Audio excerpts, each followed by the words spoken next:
I caused Friday to gather all the skulls, bone, flesh, and whatever remained, and lay them together in a heap, and make a great fire upon it, and burn them all to ashes. I found Friday had still a hankering stomach after some of the flesh, and was still a cannibal in his nature, but I showed so much abhorrence at the very thoughts of it, and at the least appearance of it, that he durst not discover it, for I had by some means let him know that I would kill him if he offered it. When he had done this, we came back to our castle, and there I fell to work for my man Friday, and first of all I gave him a pair of linen drawers, which I had out of the poor gunner's chest I mentioned, which I found in the wreck, and which with a little alteration fitted him very well; and then I made him a jerkin of goatskin, as well as my skill would allow, for I was now grown a tolerably good tailor, and I gave him a cap which I made of hare's skin, very convenient, and fashionable enough; and thus he was clothed, for the present, tolerably well, and was mighty well pleased to see himself almost as well clothed as his master. It is true he went awkwardly in these clothes at first; wearing the drawers was very awkward to him, and the sleeves of the waistcoat galled his shoulders and the inside of his arms; but a little easing them where he complained they hurt him, and using himself to them, he took to them at length very well. The next day, after I came home to my hutch with him, I began to consider where I should lodge him, and that I might do well for him and yet be perfectly easy myself, I made a little tent for him in the vacant place between my two fortifications, in the inside of the last, and in the outside of the first. As there was a door or entrance there into my cave, I made a formal framed door case, and a door to it, of boards, and set it up in the passage, a little within the entrance, and causing the door to open in the inside, I barred it up in the night, taking in my ladders too, so that Friday could no way come at me in the inside of my innermost wall, without making so much noise in getting over that it must needs awaken me; for my first wall had now a complete roof over it of long poles, covering all my tent, and leaning up to the side of the hill, which was again laid across with smaller sticks, instead of laths, and then thatched over a great thickness with the rice straw, which was strong like reeds, and at the hole or place which was left to go in or out by the ladder I had placed a kind of trap-door, which, if it had been attempted on the outside, would not have opened at all, but would have fallen down and made a great noise. As to weapons, I took them all into my side every night.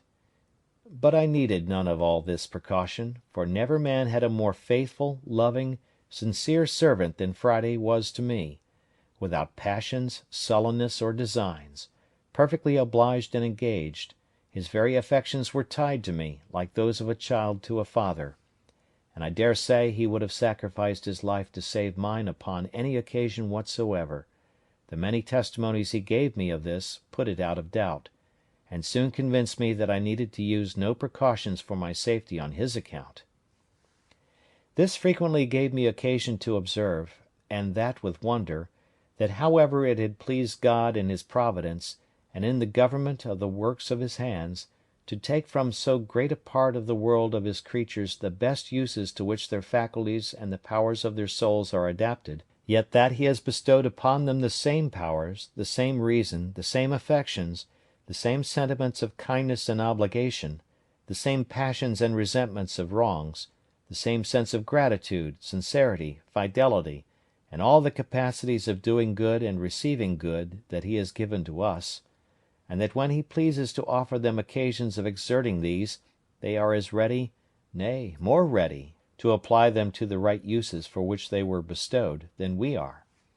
This made me very melancholy sometimes, in reflecting, as the several occasions presented,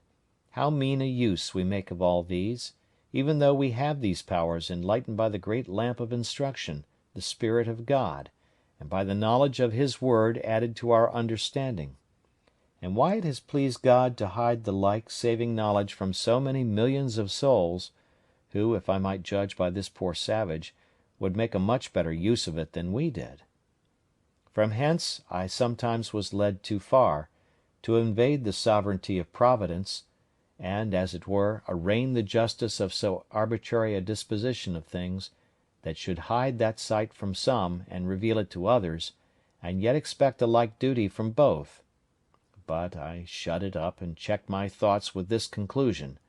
first, that we did not know by what light and law these should be condemned, but that as God was necessarily, and by the nature of his being, infinitely holy and just, so it could not be, but if these creatures were all sentenced to absence from himself, it was on account of sinning against that light which, as the Scripture says, was a law to themselves, and by such rules as their consciences would acknowledge to be just, though the foundation was not discovered to us. And secondly, that still as we are all the clay in the hand of the potter, no vessel could say to him, "Why hast thou formed me thus?" But to return to my new companion. I was greatly delighted with him, and made it my business to teach him everything that was proper to make him useful, handy, and helpful, but especially to make him speak, and understand me when I spoke, and he was the aptest scholar that ever was, and particularly was so merry, so constantly diligent, and so pleased when he could but understand me, or make me understand him, that it was very pleasant for me to talk to him. Now my life began to be so easy that I began to say to myself, that could I but have been safe from more savages, I cared not if I was never to remove from the place where I lived. Chapter 15.